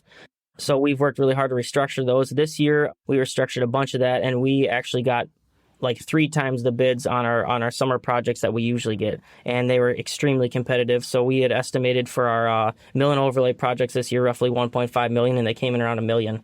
So there's $500,000 that we just saved taxpayers. We are doing another well project because our well capacity is not high enough for our growth, and that was sort of an unexpected expense because we weren't projected to grow as fast as we have. So we looked into doing another well, and the status quo is you always build a well house where your well is. And I asked, why do we have to build a well house nowadays? Because you have all this remote technology. It used to be you'd have to have a well house, you'd have meters, like manual meters, you'd go read and all this stuff. We have all this remote technology. Why are we building a well house? And the engineer's like, that's an interesting question. A couple of weeks later, he came back and he said, you're never going to believe this. We can do this well house or do this well without a well house, and that saves about $500,000. Oh, nice. That's another $500,000. So in the last 7 months, we've saved $1 million on projects just by asking questions. And ask the question. Just ask the question. And if you continue to ask these questions and continue to think outside the box, like now all the remote data stuff is going to be housed in our main water treatment facility, which just makes more sense anyways, because now the guys don't have to drive out to a well house. They can just look at it right there. And, we're able to do that. And it's just efficiency from the start. You have to be efficient and you have to think about everything. And, growing up in a poor home, I never had any toys. I never had anything. And I've been one of those guys, like, if I made $20 mowing a lawn, I still got that $20 to this day. Because you have to be efficient and you have to think everything through, because you don't know when you're going to be able to eat next. And I think families feel that same way, and government should work the same way. So, there's been a lot of great things we've done. We removed the Highway 65 overlay district, so now businesses on Highway 65 aren't handcuffed. It used to be that if you had a business on a Highway 65 overlay district, which is basically a few acres off of Highway 65, basically the prime real estate, right? You have to meet a certain standard. And if your building doesn't meet that standard, even if your grandfather, even if you've been there for 50 years, like Isanti Ready Mix, you have to now meet city standards if you want to do any upgrades to your building. So if you want to add on a bay to work on your truck, you have to now basically demolish your building or buy another property outside the district so you can build on. So if you look at Knife River, it's kind of weird. They have one building right on 65, right? And then you go down Kojima Street and you'll see their second building. Well, they had to build a second building because they weren't allowed to build onto their first building because it's in that district. That's so kind of ridiculous. There was all sorts of stuff like that. Sign rules, like Dairy Queen had to ask for an exception to have their red and blue colors on their sign. Like, just why is that even in stupid, in writing? Which is anywhere? amazing It's because ridiculous. 65 sucks. It's ridiculous, and that's bureaucratic bullshit is what it is. So we got rid of the Highway 65 overlay district, and that has been a huge welcome relief for a lot of these businesses. I mean, we have 3 or 4 of them that are now adding on what they wanted to add, investing their money in our community instead of leaving because they're mad. Sure. So when you have businesses that thrive and community members that thrive, we got rid of a lot of the restrictions on people having, garages because there was zoning ordinances that were total nonsense. Like there was a guy like 4 houses down from me. This was another reason I got on council because it's like, this is not even fair. 4 houses down from me, he was building a garage. His house is like 500 square feet. And apparently, I didn't know this until I got on council, but the city has a rule that if your house is under 1,000 square feet, your garage has to be 1 square foot or more less than your house. So he has a 500 square foot house or whatever. He couldn't even build a 2-car garage on his own property. And he started building it during COVID. Like the city apparently wasn't responding to his request for permit or whatever. Yep. So he started building, he got caught. And to me, it's like this guy wants to add value to his home, which adds value to everybody else's house. It's not an egregious request. He wants to build a 2-car garage so he can park his cars inside. That's not ridiculous. So we changed, which is another, I think, policy or just ordinance or whatever for like improved to like storage for items too. There's a lot of that stuff. So I might have got fined on that. I blame Tanner.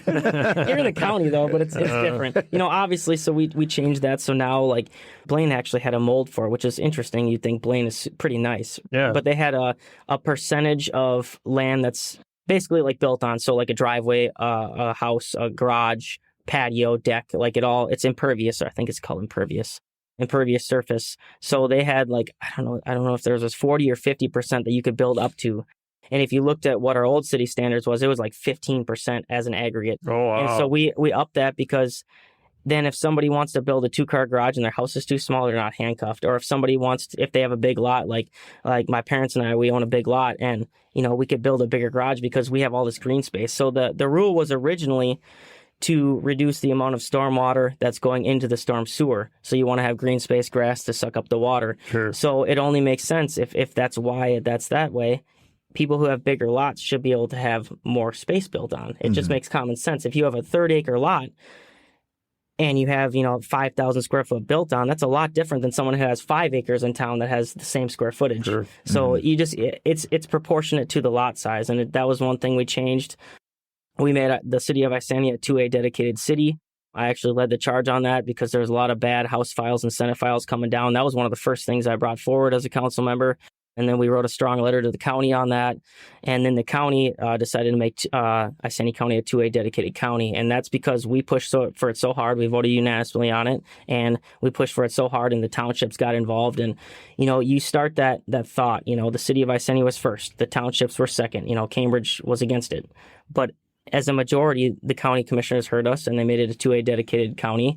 And that means that the county sheriff sent a letter to the state recommending, no more gun legislation. There were a bunch of House files and Senate files that got nixed, and there were I want to say 37 other counties that did a similar thing. And we were like one of the first.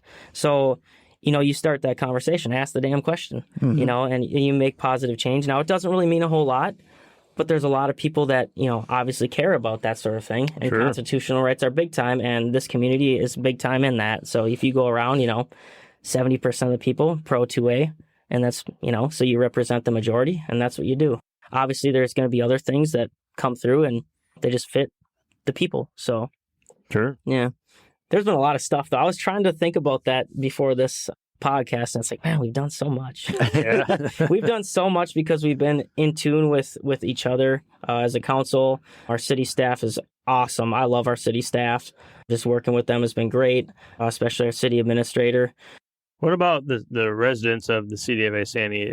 Have you noticed any more people trying to participate or show up at council meetings or email ideas or I mean, both positive, negative, like all the above. It's just it's been more people. Yes, and more people involvement. And that's been big for me too. When I got on council, they weren't doing Facebook Live, and it was hard to find like their video recordings. I mean, they did them on YouTube, but it's not convenient for the people. So, average, we were getting like 50 views per video, right? So when I came on, that was another idea I had. Hey, we should do Facebook Live. I think it's big. I think it's going to do well for us. We initiated that. We got that in place. We had to spend a couple $1,000 on AV equipment, which it sucked to spend the money, but now we see almost a 3,000% increase in viewership and interaction. Oh, nice. And that's big because now you have like every average council meeting, we're getting like 2,500 views.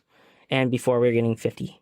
Yeah, that's pretty massive. That's big. So now you have people that have the opportunity to listen from their home. If they're comfortable coming to the meeting, obviously they're welcome to come in. But some people just like me, if I miss a meeting, or if I was in Europe for a couple of weeks and I watched it online, and that was awesome. And then like the park board, I'm not on the park board for the city, so I could watch that online. It's convenient. People can watch it when they want. My neighbor watches all the meetings or listens to all the meetings when she's at work. She can do that sort of thing. There's a lot of people that do that. And you make the information as readily accessible and easily accessible for people as possible, and they get more involved.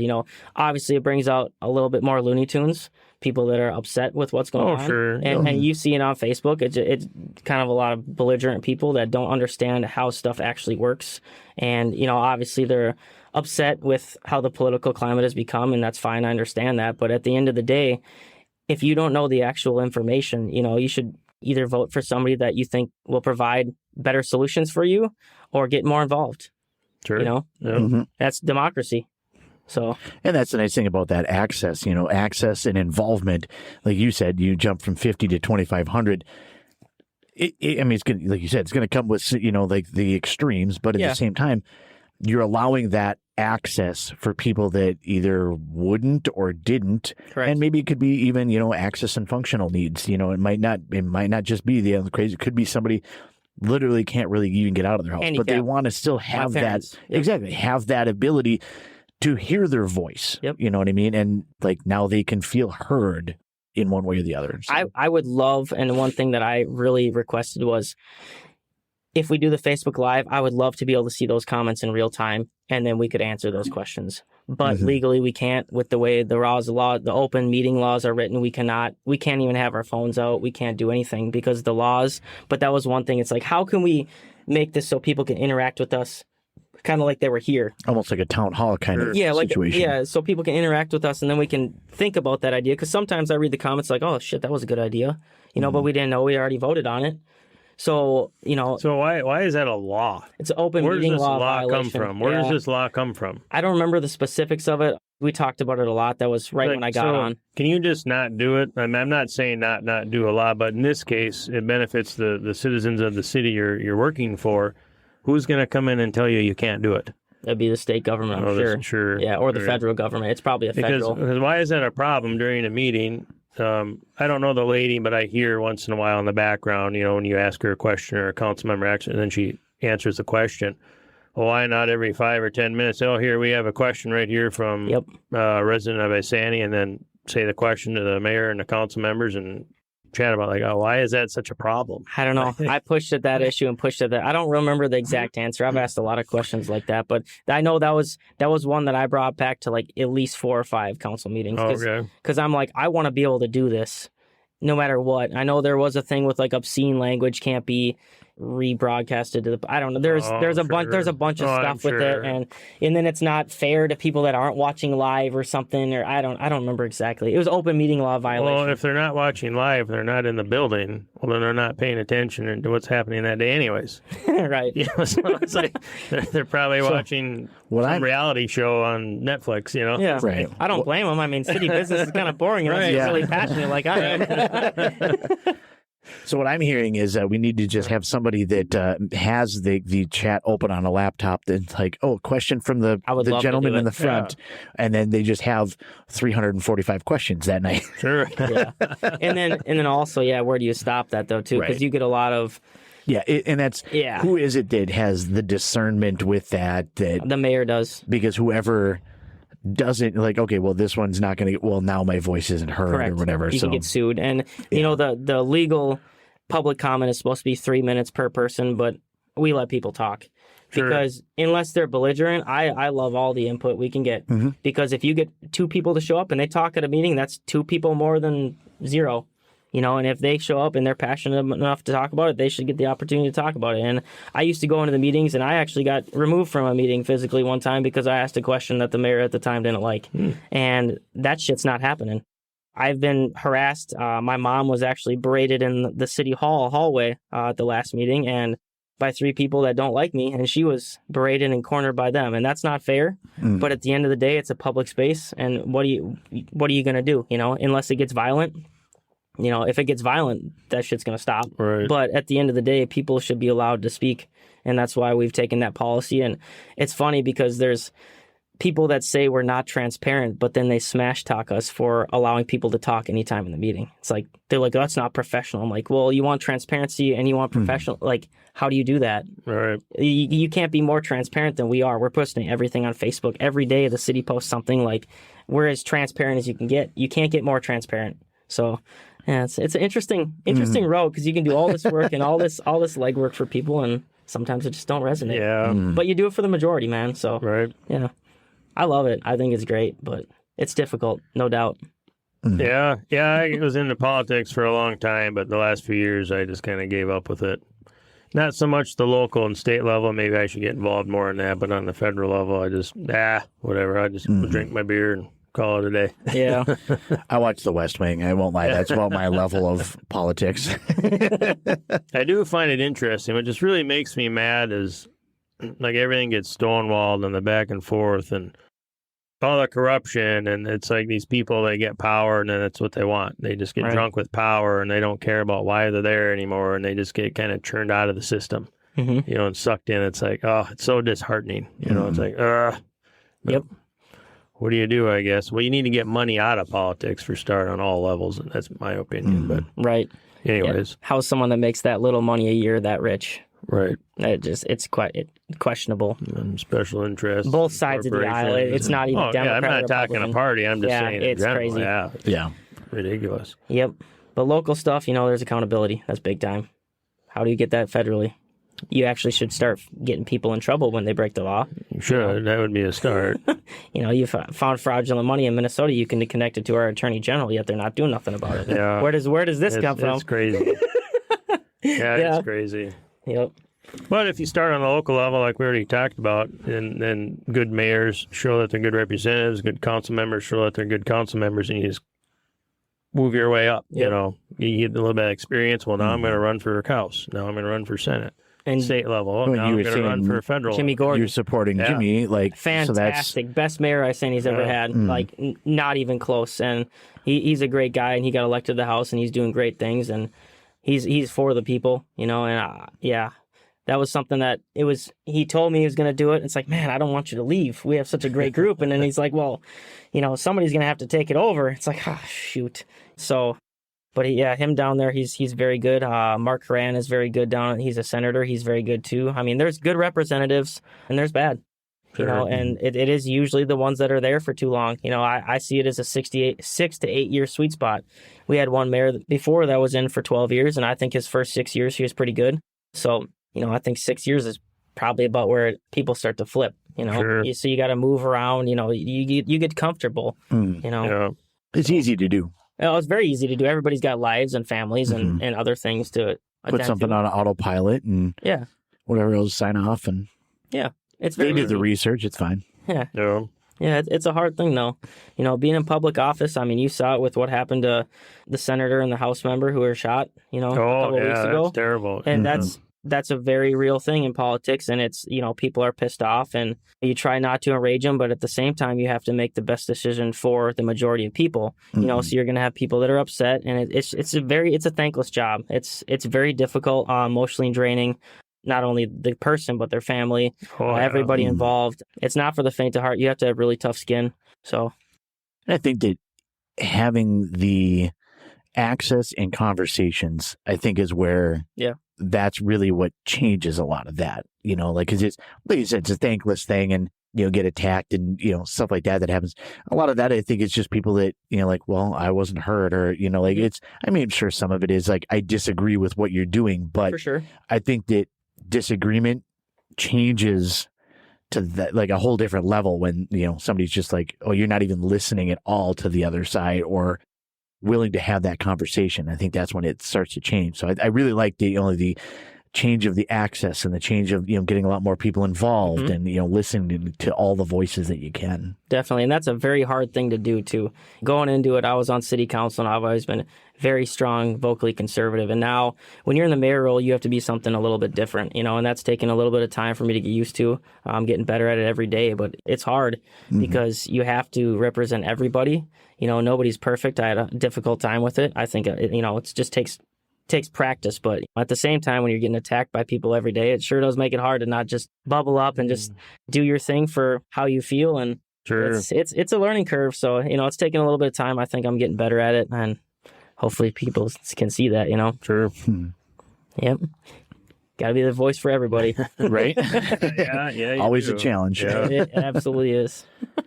So what's... we've been here and had, a lot of conversation, a lot of really great conversation. I hope that everybody's enjoyed that. There is, and we've covered like a wide range of things. Sure. Is there anything that we haven't covered or something that either that or something that you really want people to take away from this conversation that you really want to, put out there? The biggest thing is get out and vote. Vote for the people that you think are going to do the best job for you, whether you think your taxpayer dollars are most important or whether you think something else is more important. You get out and vote. August 12th is the vote for that mayor seat.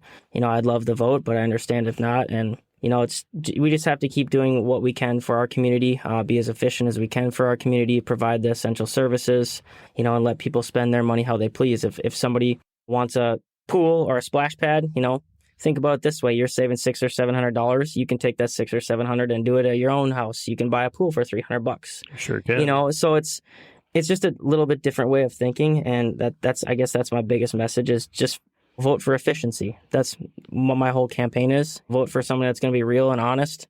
I'll tell it how it is. I'll swear. I'll just say it how I feel, how I see it. And at least I'm not going to try and stab you in the back or lie to you just to get a vote. And that's big time. A lot of politicians, they go out and they just tell you what you want to hear to get a vote.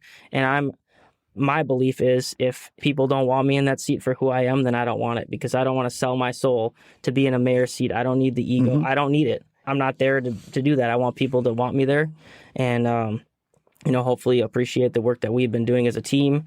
And I think it's shown we've done great work. In 2023, the first year that I got on council and Jimmy was the mayor, we had the highest single year drop in taxes ever, 15.31%. Wow. And that's still impressive to me. That's you don't big. really ever hear taxes going down at all, let alone like double digits. Double digits down. And we didn't have to rob Peter to pay Paul. We just keep being efficient. And we're going to see, hopefully this year, with over like $1 million of under budget items. I think hopefully this year we can see some good decreases again. And I think that's big. That resonates with everybody. Everybody will appreciate having $200 or $300 more in their pocket for just really not doing anything other than just asking the questions and trying to be efficient. So. And if they don't, they can send it to Two Guys in Beer podcast, right. P.O. Box. I don't know, but yep. And if anybody has any questions, there's been a lot of misinformation going out, and I'm always open. My inbox is always open, even if you're far left, far right. I don't really care. I'll talk to anybody, and ask the question because there's a lot of bad information out there that people are spreading, and it's not fair. And if you want to know the truth, reach out. And where can you find that? Is it like the city website, an email, or where's the best way to be able to reach out or give feedback? Or contact you. Yeah, whether it's you or the council or anything. Yep. So I guess even just government at large. So my big thing has been Facebook. Facebook, my mayor page, Luke Merrill for mayor.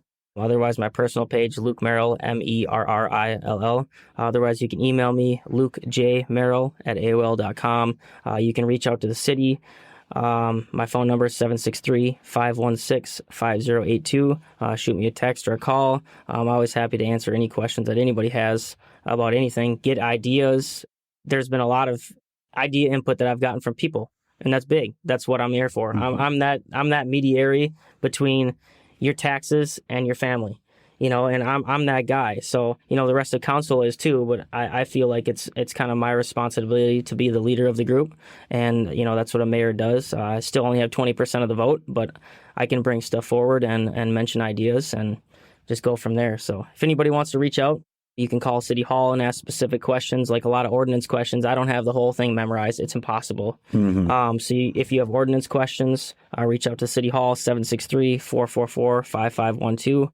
I feel like an infomercial we should have like Click here, click here. scrolling along the bottom. Yeah. If you can't tell, I've talked about this a lot in messages. Like it's big, and I get more messages and calls than I ever expected. I mean, I'm talking probably almost a dozen a day. Oh, wow. So Nice. and that's awesome. I really don't know if any other. I know the rest of council doesn't get nearly that many, and I think it's just being open and people know you're real and they know that they're being heard. I think that's big. So. Yeah. Perfect. Awesome. Get out and vote. Got to vote. Get out and There vote. you go. Yes, show up. And there's a new referendum for the school. I just want to mention that November 4th. This year there's going to be a referendum vote, and I want people to know about that. People should have the ability to vote yes or no on the referendum, whether you think it's great or whether you think it's horrible. You should have the ability to vote, and people need to know about these elections. Is there a place to be able to find out like more information about that? Because referendums, Yes. I feel like is one of those things that like all you really ever know is like, do you want to spend $400 million and build Right. a new school? Yes or no? And it's like, okay, well, what is that? Is it going to have gold plated doors when you go in, or is it just going to be like, styrofoam doors, or you know what I mean? Like, I know that gets a little simplistic, but you know what I mean? Like, is there a place to be able to find details of stuff like that? Because I feel like that's 99% of people probably, that's all they ever see is yes or no. And here's the amount, or Right, and that's a problem. whatever. I hate that. When you have a special election for a referendum vote and you have like 3 sentences, you have a whole ballot that's empty. You could put all the information and people could read on it right then and there, but it's deceptive is what it is, and people need to be more able to get that information. I know the school, I talked to a school board member, a couple of them actually, and they're talking about putting details on the website. I don't know how advanced that is. They recommended that I meet with the finance director because I want to know what's going on there, because there's some things in there that I definitely don't agree with. So I'm going to get a deep dive in. I don't know if I'm sure they offer that for everybody, but that's really where you'd start is the school board's website. I don't know when they'll have that up or what their plan is for that, but I hope it's as transparent as possible. You can reach out to any of the school board members, Dieta Moose, Brett Halverson, Mark Solberg, Becky Roby. Oh boy, there's a few more, but reach out to any of the school board members. There's Google.com. Yeah, Google. Yeah. Reach out to the school board members. Ask them questions because, again, they can't make the correct or the best informed decision without people talking to them. Right. And I think people just don't talk to them. People come to me with a lot of school board questions because I'm mayor, but we have zero say over the schools. None whatsoever.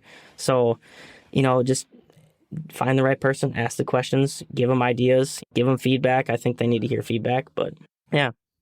Well, and that's another thing to keep it local. Vote for your school board members when you vote for them. Big time. Yeah. Yep. And I think it's a good group of school board members. So I think most of the government in Isanti County is great. Honestly, it's been a great last couple of years. Shout out to the Republican Party again of Isanti County for getting great people to want to be involved and then providing them the means to do so, with contributions to your campaign or just helping get the word out about an election. And it's big in general. The August 12th election is going to be big and people should know to get out and vote. Yep. So communication. Perfect. Yeah. We should put that on a bumper sticker, like a button or something. Maybe on this really sweet hat. Yeah. We'll do it on there instead. Or on the label of a can. There you go. So, Sean, anything else you got here tonight? No, I don't really have anything else. Luke, I appreciate you taking the time to come on. It was good to learn a little bit more about local politics, the city of Isanti, and what's happening there, kind of where you envision the city. And thanks for coming on, having a couple real American beers with us on the Two Guys and Beer podcast. Appreciate it. And I think that even some of the stuff that you said, I think, yes, it's Isanti specific to a certain extent, but I think that a lot of the things that we talked about tonight is have those conversations, ask those questions. Doesn't matter where you live, what city you're at. Look into those things, ask those questions. I don't think that that's unreasonable. That's not even a political take. I don't think it is. No. I try not to be too political. I think that that's kind of a reasonable thing to be able to mention. So I think that's good. Anything else you'd like to add? No, just Merrill for mayor, August 12th. There we go. All right. You can find it on Facebook. You can find Facebook. it, on the city website. A lot of information out there. But that'll pretty much wrap things up for us here. The Real American Beer. You can find it. I don't know. Where do you find this? Cambridge Liquor Store. There we go. Northbound Cambridge Liquor Liquor Store. Oh, traitor. They might have it in Isanti. Isanti doesn't have it. Really? Might- Oh, man, we have such a huge stock there. Our Isanti liquor store is awesome. So. I know that they got some good bourbon down there. Yes, Ooh. the bourbon is a big one. The Yeah. bourbon club. Yeah. The There whiskey we go. club. There's Yeah. a club? Yeah. We're going to have to talk. Yeah, that's the manager there is doing. Just a lot turn of the camera things, off. so. We're going to. I'm loving it. That's awesome. Yeah, so that's the Real American Beer with the Great Central Brewing Company. Hope you enjoyed the episode. Of course, Luke Merrill discussing the mayoral fun. Yeah, everything going on with that interim and running for and the election and all the stuff's going on there. So if you got questions, reach out to him. But if you have any feedback, comments, you want to reach out to us or ideas, topics you'd like us to be able to discuss, absolutely reach out to us as well. So, but otherwise, I'm Andy Beckstrom, Sean Field, Luke Merrill joining us tonight. And until next time, everybody, cheers. Cheers. Cheers.